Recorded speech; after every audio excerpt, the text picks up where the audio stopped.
తిరుమల శ్రీవారిని నెల్లూరు పార్లమెంట్ సభ్యులు వేమిరెడ్డి ప్రభాకర్ రెడ్డి, కొవ్వూరు ఎమ్మెల్యే వేమిరెడ్డి ప్రశాంత్ రెడ్డి దర్శించుకున్నారు. వేమిరెడ్డి దంపతుల స్వామివారి సేవలలో పాల్గొని శ్రీవారి ఆశీస్సులు అందుకున్నారు. వీరికి ఆలయ అధికారులు దర్శన ఏర్పాట్లను చేశారు. దర్శనానంతరం ఆలయ రంగనాయక మండపంలో వేద పండితులు వేద ఆశీర్వచనం చేయగా ఆలయ అధికారులు స్వామివారి తీర్థ ప్రసాదాలు అందజేశారు.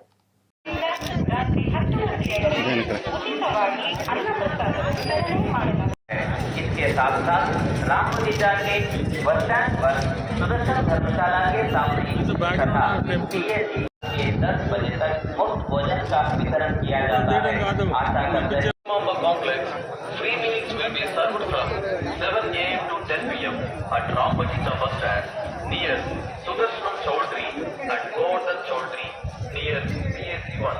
Everybody is requested to take Srivari नमो वेंकटेशाय बालाजी नागनाथ वाले हरेगा नांदेड़ महाराष्ट्र आप जहाज सीतारामन के सामने वाले कार्यालय पर रागी को चाहिए बालाजी नागनाथ वाले हरेगा नांदेड़ महाराष्ट्र आप जहाज सीतारामन के सामने वाले कार्यालय पर रागी को चाहिए।